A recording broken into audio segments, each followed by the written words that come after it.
Am I the a-hole for ignoring my mom and refusing to make nice with my stepdad's son, who bullied me throughout our childhood? I, 21M, have been carrying a heavy resentment in my chest for years, and recently, it all came to a head. I'm honestly not sure if I'm just being bitter and holding on to childhood trauma too tightly, or if I'm justified in cutting ties the way I have. But here's the story. When I was 6, my mom met my stepdad. He had a son, Harry, who was 7 at the time. From day one, Harry hated that his dad was dating my mom. And if he hated them being together, he despised me for getting along with his dad.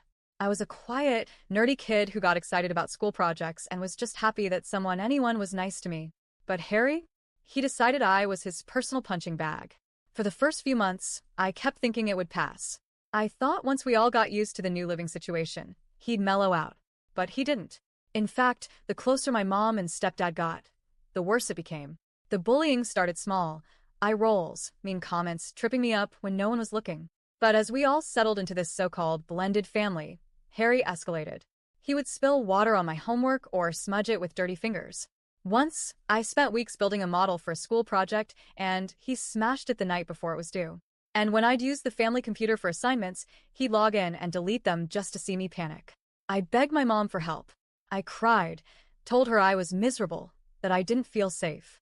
Her response? "It'll get better, sweetie. Sometimes siblings don't get along." That line haunted me. Let me be clear, this wasn't just kid bickering. This was full-on cruelty. He slammed doors on my fingers.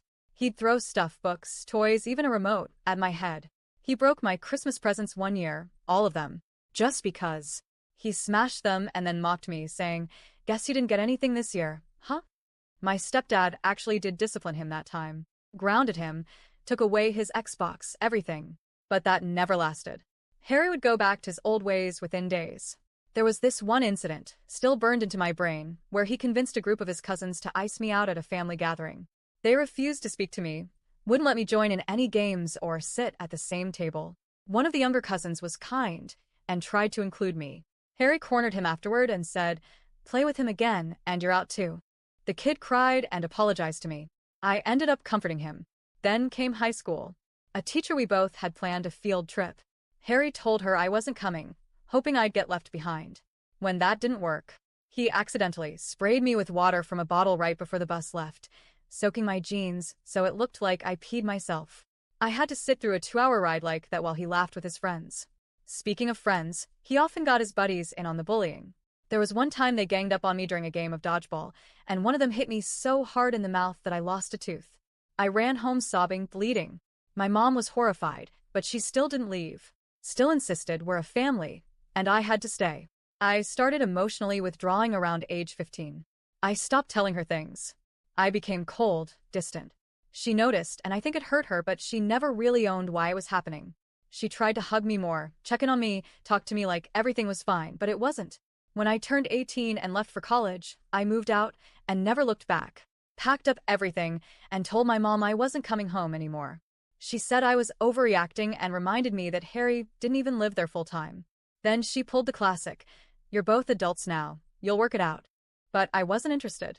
I told her straight, I would never spend another second with Harry, and if that meant skipping family holidays or events, so be it. I told her I'd blocked him on everything and didn't care what happened to him. I didn't want apologies. I didn't want closure. I wanted distance. Over time, I started ghosting her too. No more calls. No visits. She kept pretending like we were fine. Tried to message me photos, family news, "We miss you," texts. I left her on read or just blocked her number when it got too much. Last week, I visited my grandparents and surprise, she showed up.